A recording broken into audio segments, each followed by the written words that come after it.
This is a tale from the old world. This is a tale of Ungrim Ironfist, Slayer King of the Karak Kadrin. In the frozen heights of the World Edge Mountains, where the wind howls like old spirits, and stone walls rise like bones of the world itself, there stands a hold unlike any other. A citadel known not for gold, or trade, or craftsmanship, but for death. This is Karak Kadrin, the Slayer Keep, the home of a cult defined by shame, redemption, and a hunger for worthy doom. At its head, for centuries, stood a king unlike any other in the long saga of the dwarven race. A ruler bound by an oath never meant to be taken, and a curse only he would bear. This is the story of Ungrim Ironfist, the Slayer King, a monarch torn between the duties of a crown and the demands of an ancient and terrible oath. A warrior whose life was defined by conflict within his kingdom, upon the mountains and inside his very soul. To understand Ungrim, we begin not with the king, but with the mountain that forged him. Ungrim Ironfist was born into one of the oldest royal bloodlines in the dwarven world, the House of Angrand, whose lineage traced back to the golden age of the ancestors. The Angrands had ruled Karak Kadrin for countless generations, known as stern, unyielding kings who guarded the eastern passes of the World Edge Mountains. Theirs was not a wealthy hold, nor the most politically influential, but the Angrands were respected for something far more ancient: their unbreakable resolve. From an early age, Ungrim stood apart, even among his iron-willed kin. Dwarf children are famously sturdy and disciplined, but Ungrim carried a particular weight, an intensity that echoed through every step, every word, every glare from beneath his flame-coloured brows. The old lawmasters often joked that he had been born with a scowl, as if the burdens of kingship were already resting on his shoulders. What they didn't know was that one day they truly would. Before it became the famed Slayer Keep, Karak Kadrin was a fortress like many others, hammered into the mountain rock, built to withstand centuries of siege, and fueled by the stubborn pride of its people. Its halls were wide and cold, its forges burned bright through the longest winters, and its warriors marched under banners of deep crimson, marked with the ancient symbols of the Angran line. Though isolated, Karak Kadrin stood at a crossroads of great strategic importance. Trade caravans from the human realms, wandering high elf envoys, and even the rare halfling merchant would pass through its high tunnels. The hold prospered, not with gold, but with duty. Its warriors guarded the passes against greenskin migrations, marauding troll clans, and raiding bands of chaos. For centuries, the Angrans protected the mountains faithfully, but everything changed with one king. Long before Ungrim's birth, his ancestor, King Baragor Ironfist, committed a crime so grievous, so deeply rooted in dishonor, that it left a stain, not only upon himself, but on all those who came after him. What Baragor exactly did is never described in detail within the lore, only that it was an act of such personal shame that he could see no atonement, except through the harshest oath a dwarf can swear. He became a slayer.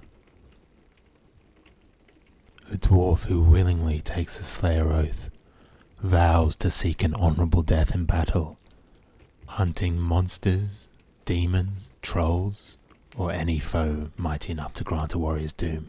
It is a deeply personal, spiritual decision, and utterly incompatible with kingship. Slayers do not rule. Slayers do not negotiate. Slayers do not govern. Yet, Baragor was king, and his people needed him. So, he forged a compromise, one that would doom his line forever. He swore the Slayer oath, but did not abandon the throne. Instead, he split himself in two, a king by day and a slayer by night. Neither role fully served, and both pulling against each other like chains around a drowning man. This inner conflict, the struggle between slayer and king, became a curse, a burden carried by every king after him. Ungrim was born into a world already shaped by this ancestral oath, raised to be two men. As a child, he received the training expected of all royal heirs. He was instructed in the ways of the politics of the Dwarf High Council. He was taught runesmith traditions, military leadership, architectural law, and ancient law, as well as the ancient law and customs of all the clans. But, unlike other heirs, he was also raised in the shadow of the Slayer cult. He saw tattooed dwarfs marching into the mountain, armed only with axes and fury. He heard the chants of the cult leaders echoing down the halls, and he watched as warriors carved the oath runes into their flesh, before leaving to seek a glorious end. Most children saw slayers as tragic or reckless. Ungrim saw them as his family. More than that, he saw their sacrifice as something sacred. Throughout his childhood, every tutor told him he was born to rule. Every priest reminded him that he was born to die. These opposing destinies shaped the man that became Ungrim Ironfist. From a young age, Ungrim became fiercely disciplined, a dwarf who measured every word, every motion, every promise. He was not allowed to be a child for long. Ungrim's father, King Ungrim Ironfist, ruled before him, a stern but noble monarch who held Karak Kadrin through years of harsh winters. He was able to deal with orc invasions and troll uprisings, but Morgrim carried the weight of the Slayer curse heavily. It hollowed him, it ate away at him, it dwarfed his joy and sharpened his temper, but Morgrim did not break.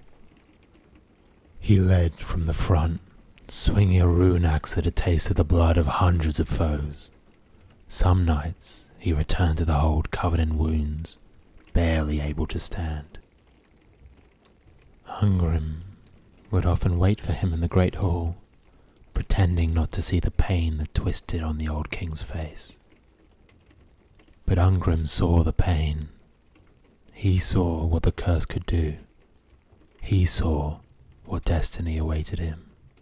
And so Ungrim swore he would carry the burden with greater strength.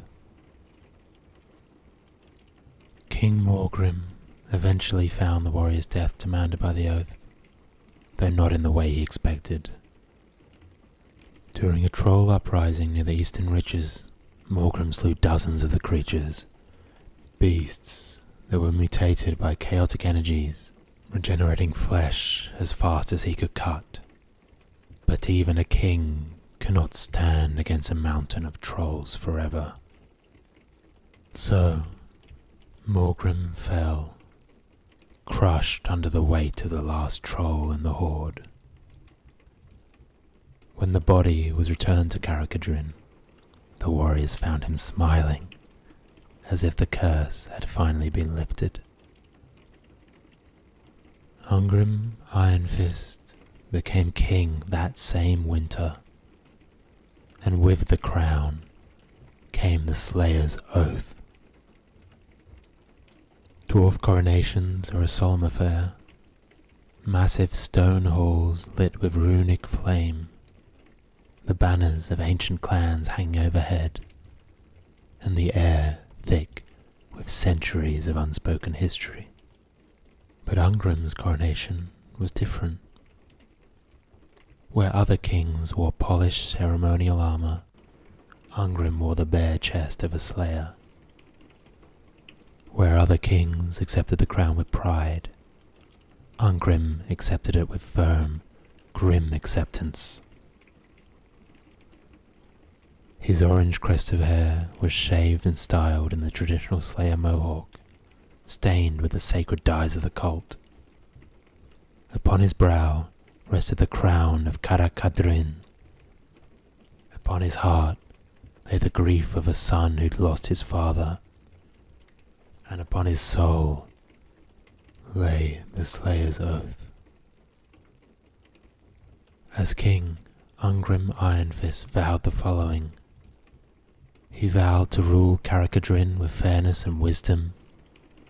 He vowed to honor the laws of the ancestors. He vowed to carry the Slayer oath for his bloodline and to seek doom in battle, but to never abandon his people. And so the paradox of the Slayer King was reforged in him.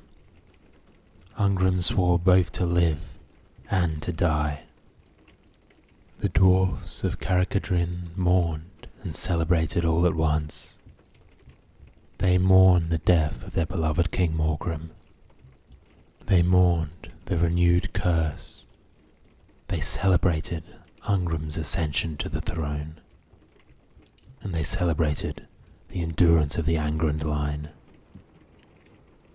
Even among dwarfs who are used to loss and hardship, Karak Kadrin was a whole touched by tragedy. Ungrim was determined to change that. If he could not break the curse, perhaps he could at least give it meaning. Ungrim's first great act as king was to formalize Karak Kadrin as the world's sanctuary for slayers. He expanded the halls allocated to the wandering, oath-sworn warriors.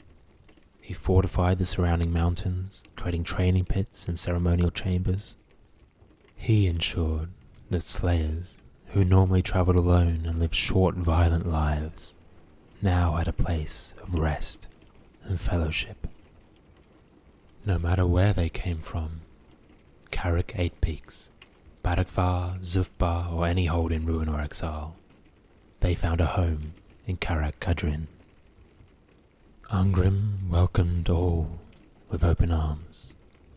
He gave them food, lodging, runesmith assistance, weapons, and maps, charting the deadliest monsters in the mountains. Slayers often have no wealth, no future, but Ungrim treated every one of them as a brother. And in exchange for this welcome, the Slayers offered him loyalty. He shared their oath, he honored their deaths, and he was the greatest Slayer who could never die. To many of them, that paradox made Ungrim a living symbol, a martyr trapped in life. Ungrim inspired them, not through charisma, but through pain. Ungrim did not rule by sitting on his throne. He led from the spear tip. When greenskins marched from the Badlands, Ungrim met them head on. When troll clans slithered from the caves, Ungrim split their skulls. And when chaos warbands spilled from the north, Ungrim's roar was the first sound they heard. Despite his role as king and all the responsibilities that came along with that, he constantly sought battles worthy of the Slayer Oath, yet never allowed himself to be overwhelmed. He could not die, not while his people needed him, not while the curse held him to the throne. This created an internal rage, a constant tension between desire for doom and duty to reign. Ungrim carried it like a sharpened axe. Ungrim's weapon was the Axe of Dargo, a legendary rune axe gifted to his ancestors by the High King. Forged with master runes, it cleaved through troll regeneration, demonic flesh, and the enchanted armor of Chaos champions. Ungrim wielded it with both the skill of a disciplined king and the ferocity of a slayer. Its edge became synonymous with Karak Kadrin's wrath. As king, Ungrim was tormented by one truth. The Slayer Oath was his to bear, but he could not fulfill it. His people depended on him. A king's duty outweighed a slayer's desire for death. Yet every time he returned from battle alive, he felt the guilt burning deeper. Ungrim Ironfist became known as a king without rest, a warrior without release, and a slayer without doom.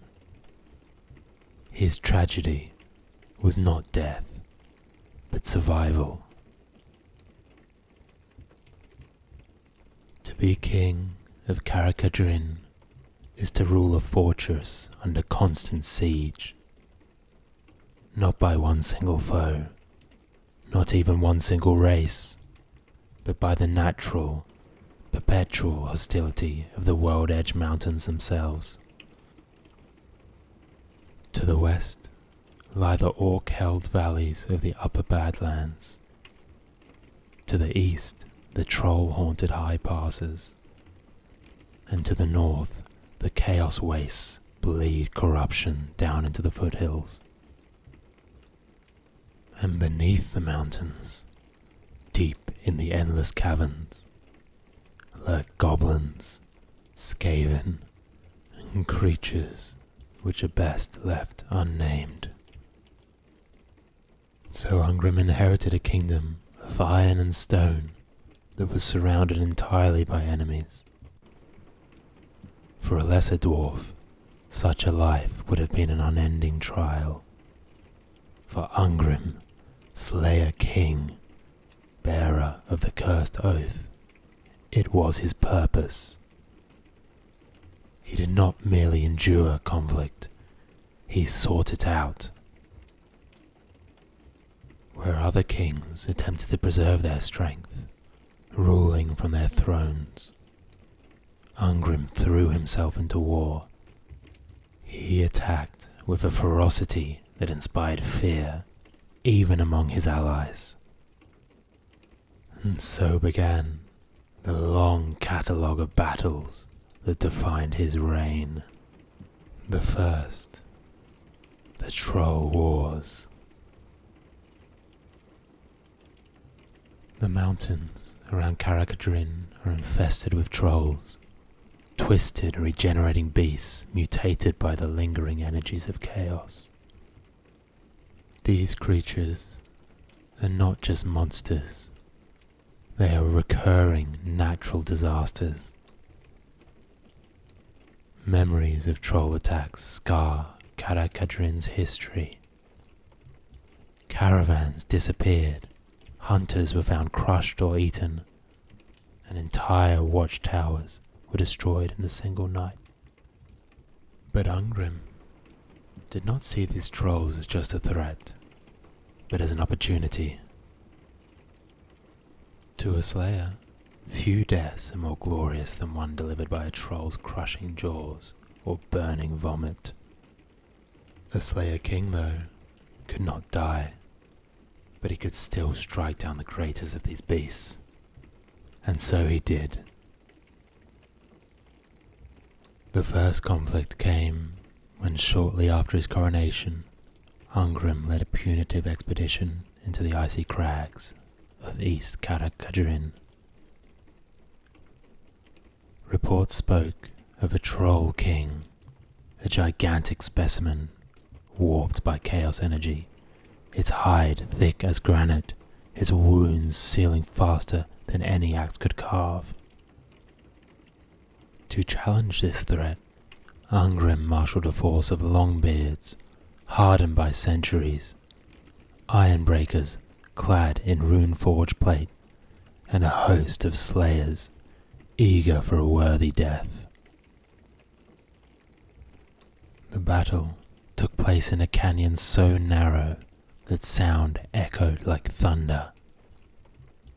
Dozens of trolls surged from their lairs, massive limbs tearing rocks from the walls, and claws scraping like iron on bone. In the midst of the carnage was Ungrim Ironfist, moving like a lightning bolt of orange and steel. Where a troll towered above him, he struck at its tendons. Where it attempted to regenerate, he carved the same wound deeper and deeper until it could no longer knit back together. Though accounts of the battle vary, all agree on one thing. Ungrim's duel with the Troll King was one of the most extraordinary feats of individual combat in the history of Karak Kadrin.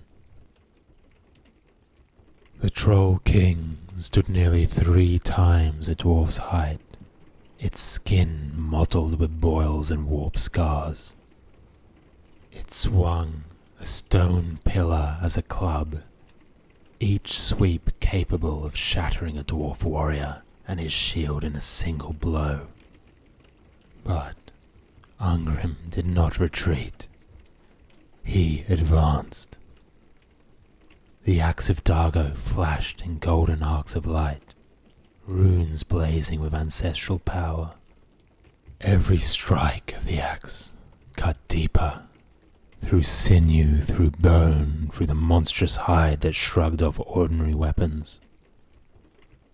The Troll King roared, vomiting corrosive filth, and smashed the ground with its pillar.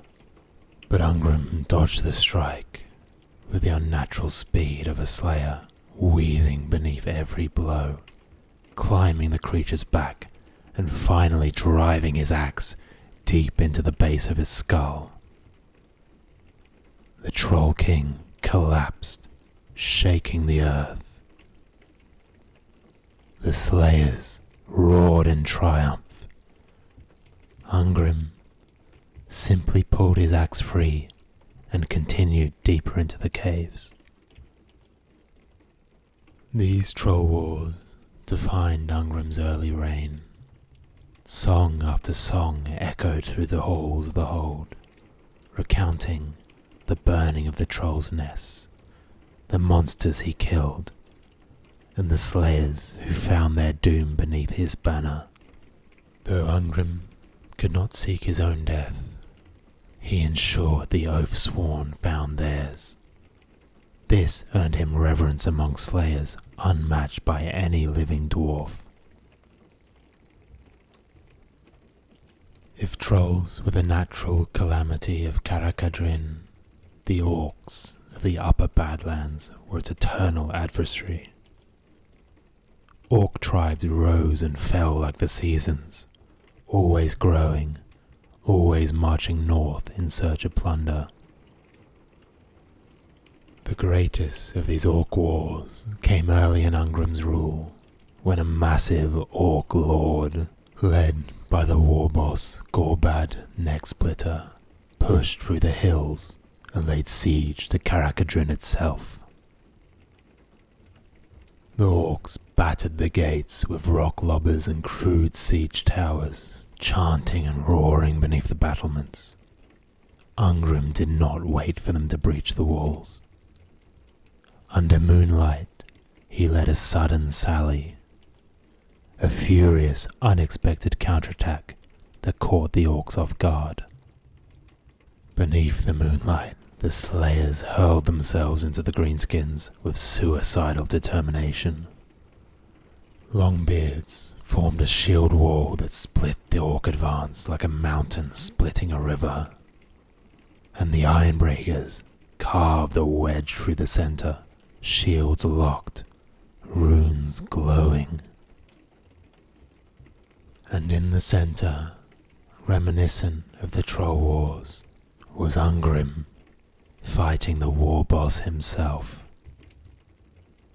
Their duel was brutal and direct. The war boss swung a massive cleaver. Ungrim parried with the axe of Dargo, sparks leaping with each clash of weapons. Orc blood drenched the snow around them, and every blow Ungrim delivered carried the weight of a king, forced into battle by a curse he never asked for. The battle was fierce and violent, but Ungrim finally split the war boss from collarbone to hip, and the orc horde broke. The mountains were silent by sunrise. Following the siege, Ungrim established a brutal cycle of retaliation. Whenever orcs massed in the valleys, he rode out. When warbands gathered in the mountain passes, he confronted them before they could grow. And when shamans attempted to rouse trolls to support their ranks, Ungrim sought them out and ended them swiftly. These patterns of preemptive strikes became known as Slayer Hunts, expeditions designed to give slayers the chance for a worthy death, whilst ending the greenskin threat. Ungrim often returned from these Slayer Hunts wounded, but he was never defeated.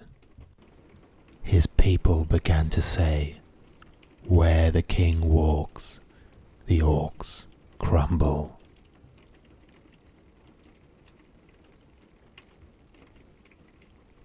As the years passed, though, the greatest threat to Karak Kadrin shifted.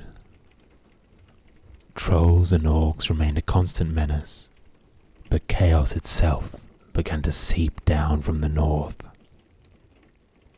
Chaos warbands, sometimes mere raiders, sometimes fully armored champions of the dark gods, descended into the foothills to test the strength of the king.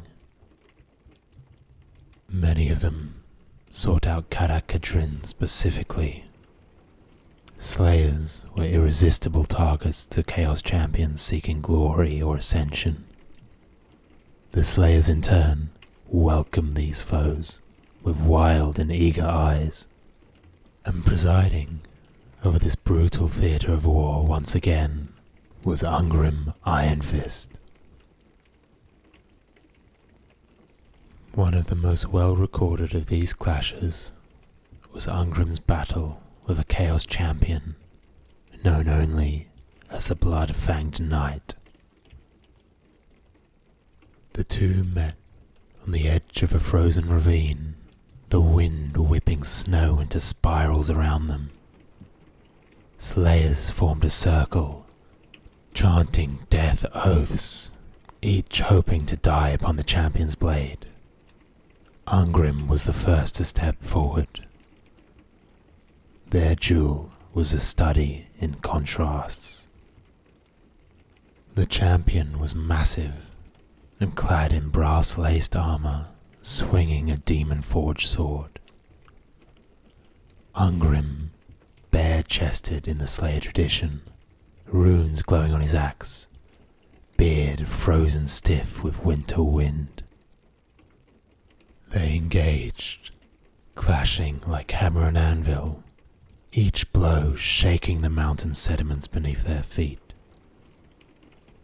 Ungrim took the first wound, a cleaving strike to the ribs that would have disemboweled any other dwarf. Ungrim simply smiled, snarled, and spat the blood out.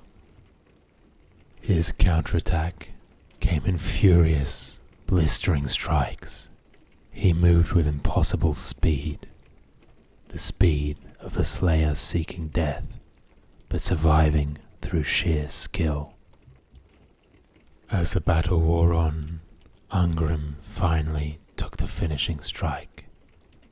He drove the axe of Dargo beneath the champion's guard, splitting his breastplate and extinguishing the demonic fire inside. The slayers roared in triumph.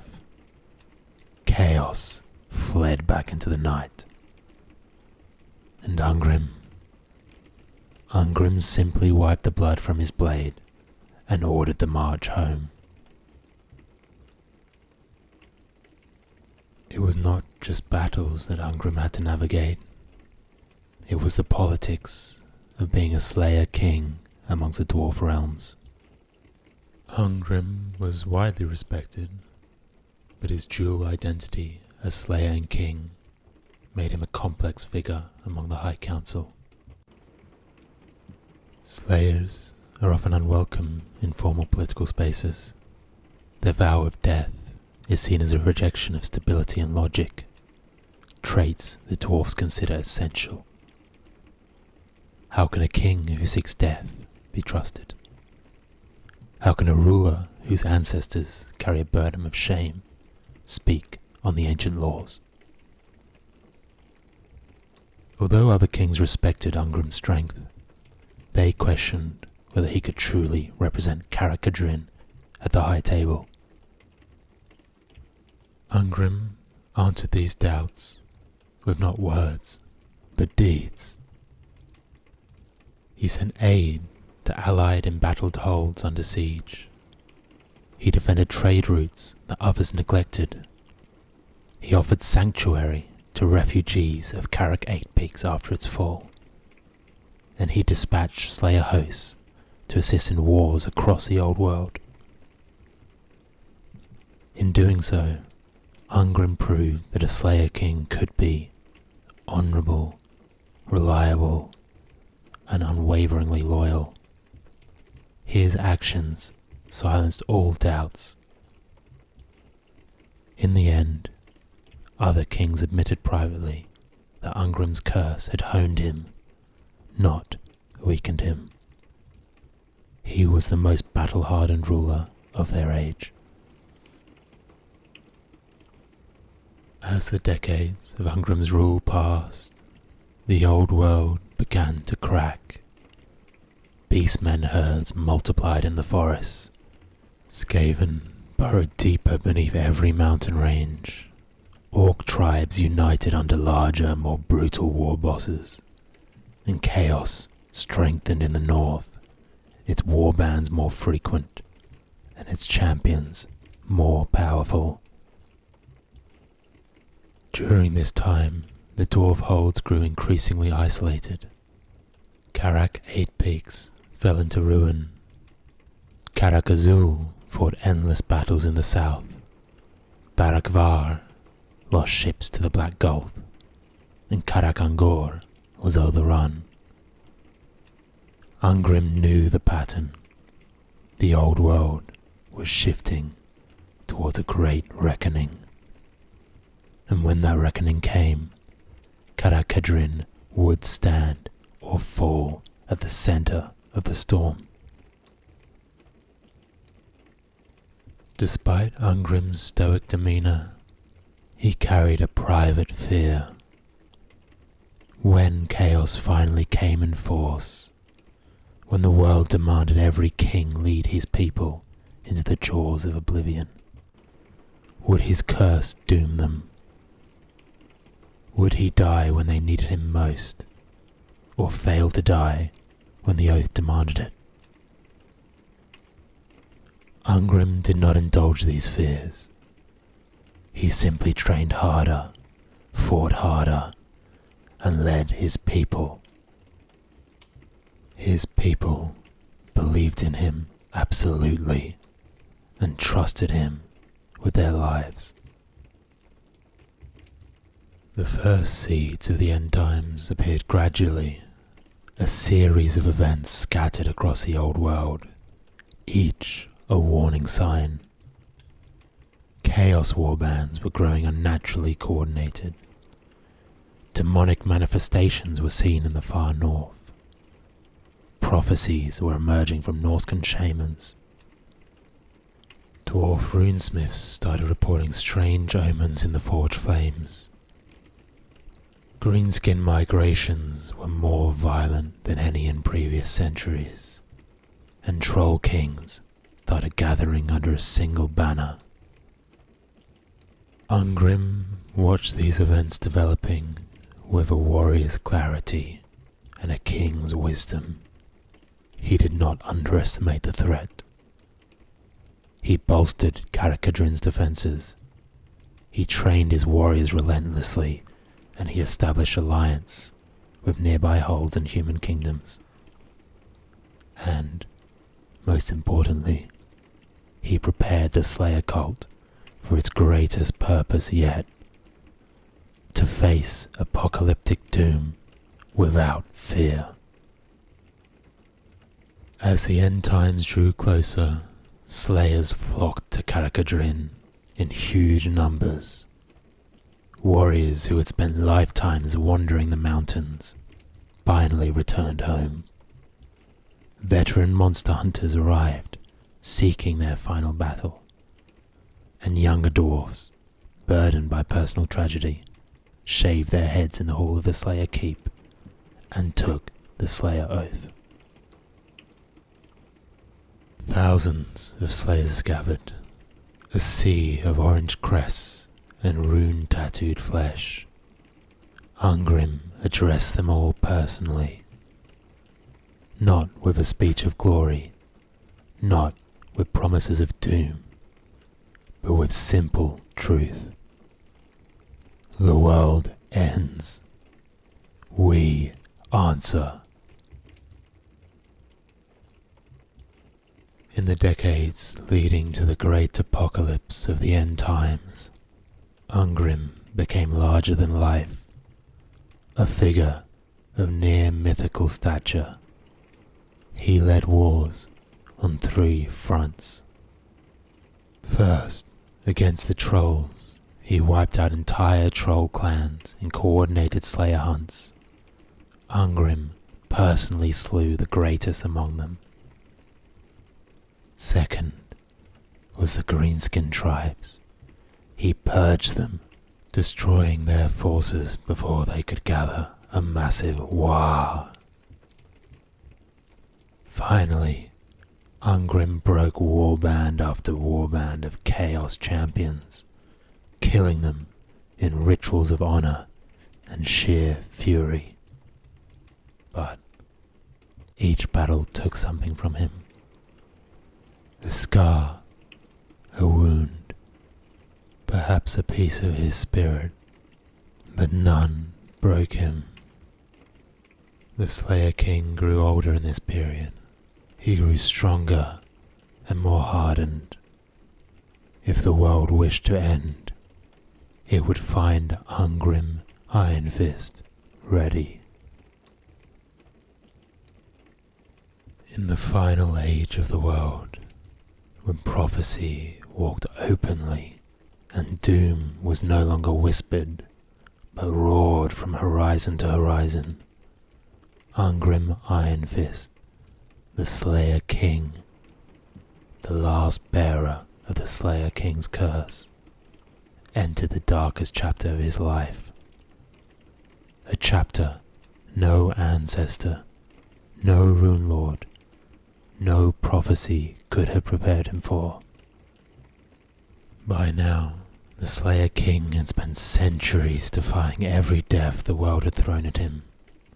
Trolls, giants, demons, greenskins, he had endured them all. But, in the end times, something changed. He didn't grow weaker. The world itself no longer wished to let him die. Ungrim stood at the meeting point of 2 impossible vows: his duty as Dwarf King, and the Slayer Oath burning in his blood. And now, as the end times fell upon the mortal world, both duties demanded he stand, fight, and ultimately fall. This is the story of Ungrim's final stand. The end times began not with a single event, but with a sequence of catastrophes that struck the dwarfen race across every hold. Greenskin hordes, chaos warbands, entire valleys trembled beneath the feet of monstrous things not seen since the elder days, and in every direction fires burned. Karak Kadrin, perched like a defiant spear point at the edge of the World's Edge Mountains, became a frontline fortress, a bastion hammered again and again by the madness spreading across the world. Ungrim did not retreat. He did not withdraw. He did not abandon a single hold, a single outpost, or a single oath. Instead, he marched out to meet the storm. With every dwarf touched by the Slayer oath, knowing that the final reckoning was close, they flocked to the Slayer King. From the ruins of Karak from the halls of Karak Eight Peaks, from guilds, caravans, and long-forgotten tunnels, they came, tens of thousands, a tide of orange-crested fury. Ungrim Ironfist now commanded the greatest Slayer host assembled in any age, and the world trembled when they marched. But Ungrim and his host did not march alone. One of the most unusual alliances in dwarf history began during this period. Malachi Mackayson, deranged engineering genius, airship captain, and fellow Slayer, found his destiny intertwined with Ungrim's. Malachi saw in the end times not only doom, but opportunity, the chance to build machines worthy of this final age of legend. Ungrim saw in him a weapon. Mackayson pledged his airships, gyrocopters, and experimental flying craft to Ungrim's campaigns. Their partnership created a new kind of warfare, one that combined Slayer ferocity with advanced engineering. As a result, entire greenskin tribes were wiped out in coordinated assaults. Demon incursions were cut off before they could even spread. And chaos champions, seeking to carve their glory on dwarfen stone, instead found themselves crushed beneath gyro bomber payloads. But even this was not enough, because the storm continued to grow. As the forces of chaos began to swallow the world, High King Thorgrim Grudgebearer issued a call that echoed across the mountains. All holds, all clans, all warriors, all debts, every dwarf still drawing breath, was summoned to the final defense of the underway and the ancestral holds. For Ungrim, this was agony. Answering the High King's call meant fulfilling his royal duty, but staying at Karak Kadrin meant honoring his Slayer oath. Neither path brought him peace. No choice brought honor without sacrifice. But of the two, one oath had been forced upon him by ancestral tragedy, and the other he had sworn with his own hand and heart. Ungrim chose his people, and Karak Kadrin marched. Thousands of Slayers left the Slayer Keep in a procession the likes of which the world had never seen. Entire mountainsides shook beneath their chanting. Runic banners snapped in the icy wind, and drums thundered along their passage. For the dwarves who lived to witness it, the sight stole the breath from their lungs. Ungrim Ironfist, with a dragon helm burning like a second sun, led his slayer host to join the High King. This was not merely a march to war, it was a march to the end of all things. Throughout the end times, Ungrim fought in dozens of documented battles. He fought against the Ever-Chosen's northern vanguard. He fought in defense of the ancient Underway. He fought alongside Thorgrim in the Great Throne Hall. He faced all manner of trolls, giants, demons, and corrupted monstrosities. In these battles, Ungrim did not play the role of a subtle commander. He was not a leader who stood behind the shield wall, issuing orders at range. He was a burning spear point, an unstoppable engine of violence at the front of every fight. As these battles raged on, the curse within him grew hotter, more insistent, and his fury became more difficult to contain. Some slayers whispered, quietly out of respect, that the Slayer King burned brighter now because the world itself was reaching its end. It was as if his curse could sense the final battle approaching. But even in this frenzy, he never abandoned discipline, he never lost control, and he never forsook the values of his ancestors. Ungrim Ironfist was the embodiment of a paradox, a king who sought a glorious death, yet a king the world refused to let die. Ungrim's final recorded act is one of the most dramatic and renowned in all of dwarf lore. His duel with Skarbrand, the Exiled One of the greatest bloodthirsters ever to walk the mortal world. At this time, the world was collapsing. Armies of every race fought in desperation. The air itself burned with a touch of chaos. And in the midst of this, Skarbrand descended upon the dwarf host, the ground splitting beneath his landing. Whole shield walls were smashed apart by the shockwave alone. The dwarf lines broke, and even the bravest warriors faltered. And then, stepping forward, was Ungrim Ironfist. Much like his other battles, this fight was a clash of contradictions. A mortal king against a greater demon. A dwarf seeking death versus a demon incapable of providing release. It was a battle of duty against destruction, an oath against annihilation. Every strike of Skarbrand's axes could have leveled a fortress. Every counterattack from Ungrim carried the weight of centuries of shame and fury. The Slayer King's rune axe cut demon flesh. His dragon helm glowed white hot. His beard and crest steamed in the winds of the apocalypse. Witnesses said the duel seemed impossible. A mortal meeting an immortal monster as an equal. But Ungrim was not fighting for glory. He wasn't fighting for revenge. He wasn't fighting for his curse.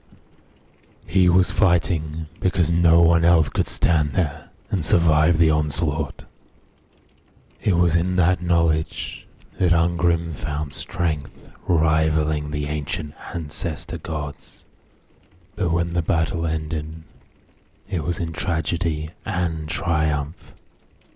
Ungrim Ironfist struck the blow that felled Skarbrand, but in doing so, the demon's dying strike pierced the Slayer King through the heart. The two fell together, a demon's corpse and a king's body, both lying beneath a burning sky that was tearing itself apart. And so, Ungrim Ironfist died with his oath unbroken, his curse still upon him, and his legacy secured for all time. In the aftermath of the end times, what little aftermath existed, Ungrim's legend only grew. Among dwarfs, his tale became a symbol of ultimate sacrifice. A king who carried a curse he did not choose, a warrior who sought a death he denied himself for the sake of his people, a leader who fought at the edge of the world's ending, fulfilling every oath without compromise. Karak Kadrin's fate after the world's destruction is unknown, but its legacy, like Ungrim's, lives on in every retelling. The Slayer King became more than a ruler, more than a warrior, more than some tragic figure. He became the embodiment of dwarven resilience. Unbroken by shame, unbroken by grief, and unbroken even by the ending of the world. And in the stories told by survivors, scholars, and the descendants of the world's reborn, one truth remains consistent. If the world was to end, then Ungrim Ironfist was the kind of king worthy to die with it.